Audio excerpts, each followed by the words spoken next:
Mengapa orang kaya hampir tidak pernah mau menarik kerabat miskin mereka naik bersama? Apakah karena semakin kaya seseorang, semakin dingin hatinya? Setelah mendengar kisah ini, kamu akan mengerti alasan sebenarnya. Seorang pengusaha properti mengendarai mobilnya ke lokasi proyek dan memanggil keponakan kandungnya. "Daciang, akhir-akhir ini sibuk tidak? Mobil paman kotor sekali, tolong cuci ya." Daciang tidak banyak bicara, langsung mengambil selang air, menyikat, mengelap sampai mengkilap. Mobil sudah bersih, sang paman menepuk bahunya sambil berkata, "Bagus sekali." Lalu pergi. 2 hari kemudian, mobilnya kotor lagi. Kali ini ia memanggil seorang sepupu jauh bernama Xiao Sheng, yang juga bekerja sebagai buruh di lokasi itu. Ia berkata, "Mobil paman kotor lagi, bisa tolong cuci?" Xiao Sheng tidak banyak bicara. Ia langsung membawa mobil itu ke tempat cuci mobil terbesar di kota. Memilih paket premium, cuci luar dalam, vakum interior, poles, dan waxing. Setelah selesai, ia menaruh sekotak kue bulan mahal di bagasi dan berkata sopan, "Sebentar lagi festival pertengahan musim gugur. Ini sedikit oleh-oleh dari kampung. Semoga paman suka." Sejak hari itu, setiap bulan Xiaoxing selalu mendapat proyek baru. Hanya dalam setengah tahun, ia sudah menghasilkan lebih dari 1 miliar rupiah. Sementara Da Qiang tetap tidak mendapat apa-apa. Akhirnya ia mendatangi pamannya. "Kenapa semua pekerjaan paman berikan ke orang luar? Kenapa keponakan kandung sendiri malah dilupakan?" Pamannya hanya tersenyum. "Tenang saja, proyek berikutnya paman serahkan ke kamu." Tapi proyek berikutnya tetap jatuh ke Xiaoxing. Sebenarnya, banyak hal bukan tidak bisa dijelaskan, tetapi memang tidak ingin dijelaskan, apalagi kepada orang yang tidak mengerti cara berpikir. Sampai akhirnya ketika Da Qiang benar-benar kepepet, pamannya memberikan satu proyek kecil. Setelah selesai, Da Qiang untung 300 juta rupiah. Tetapi investor hanya membayar 270 juta rupiah dan berkata sisanya silakan ditagih sendiri. Da Qiang langsung berlari ke kantor pamannya, menuntut, "Paman harus bantu saya, pokoknya saya harus menerima sisa uang itu." Paman sedikit terkejut, lalu berkata, "Baiklah, tidak masalah. Biar paman suruh bagian keuangan transfer." Da Qiang senang bukan main. "Terima kasih paman, nanti saya traktir makan ya. Paman jangan lupa kasih saya proyek lagi." Wajah paman berubah dingin. Bisnis konstruksi untungnya tipis. Paman tidak mau mengerjakan lagi. Kedepannya jangan cari paman untuk urusan pekerjaan. Da Qiang terdiam, tidak mengerti apa salahnya.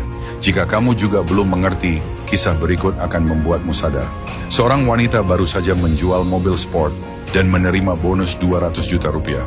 Ia bertanya pada ayahnya, direktur perusahaan, "Ayah, apa aku perlu traktir rekan kerja supaya mereka tidak iri?" Ayah menggeleng. "Traktir rekan kerja hanya buang waktu. Lebih baik traktir pelanggan ke spa. Rekan kerja hanya hangat saat ada urusan. Pelangganlah yang mendatangkan uang." Gadis itu menurut. Ia mengajak pelanggan ke sauna hotel bintang 5. Besoknya pelanggan itu kembali membeli mobil baru yang lebih mahal, bonus 300 juta rupiah lagi. Ia pulang dan bertanya pada ayahnya, apakah perlu menraktir pelanggan lagi. Ayah berkata, "Kali ini beri mereka 180 juta rupiah sebagai hadiah terima kasih." Walau berat hati, ia tetap melakukannya. Beberapa hari kemudian, pelanggan itu membawa 3 teman, masing-masing membeli 1 mobil. Dalam setengah tahun, ia menghasilkan lebih dari 2 miliar rupiah bonus, bahkan mendapat hadiah mobil sport baru. Adik sepupunya melihat itu, ingin membeli BMW lamanya seharga 250 juta rupiah. Ayah mendengar dan berkata, "Jual 300 juta rupiah." Sepupunya tersinggung. "Keluarga kaya kok pelit? Ke sepupu sendiri saja tidak mau murah." Namun beberapa hari kemudian ayah berkata pada putrinya, "Jual mobil itu 350 juta rupiah ke orang lain, lalu beri adik sepupumu 50 juta rupiah. Katakan dengan uangnya 250 juta rupiah, ditambah 50 juta rupiah darimu, dia bisa membeli mobil baru 300 juta rupiah." Putrinya bingung, "Kenapa ribet begitu?" Ayah tersenyum, "Kalau kamu jual 250 juta rupiah, dia akan pikir kamu mengambil untung dari dirinya. Tapi jika kamu menjual ke orang lain 350 juta rupiah, lalu memberinya 50 juta rupiah, dia akan merasa kamu membantu dia untung 50 juta rupiah. Kamu tetap mendapat 300 juta rupiah yang kamu inginkan, dan dia akan berterima kasih seumur hidup. Itulah perbedaan antara orang bijak dan orang bodoh. Kalau sekarang kamu sedang terlilit utang, tidak punya uang, tidak punya sumber daya, tidak tahu harus mulai dari mana, setiap hari hidup dalam kecemasan, bahkan sempat terpikir mati. Bagaimana cara dalam 1 tahun kamu bisa menghasilkan 1 juta yuan? sekitar 2,3 miliar rupiah, melunasi semua utang, dan jadi orang kaya? Aku beritahu kamu satu rahasia saja. Tidak perlu hemat mati-matian, tidak perlu investasi rumit. Meski kamu tipe yang tiap bulan habis gaji atau terkena utang kartu kredit, di akhir tahun kamu tetap bisa mudah menghasilkan angka 7 digit. Kenapa? Orang miskin berutang beberapa puluh juta rupiah saja panik, tapi orang kaya berutang puluhan miliar tetap tenang. Yang paling kurang dari orang miskin bukan uang, tapi sebuah kebenaran yang tidak akan pernah dikatakan orang kaya. Kalau kamu taruh uang dan tulang di depan seekor anjing, dia akan pilih tulang. Karena dia tidak tahu bahwa uang bisa membeli banyak tulang. Kebenaran ini luar biasa. Aku sarankan kamu, walau harus begadang, bacalah buku Uang Beranak Pinak. Ini buku yang sangat penting. Sungguh membantu kamu melunasi semua utang. Harus baca. Buku ini mencantumkan hampir semua cara menghasilkan uang yang bisa kamu bayangkan.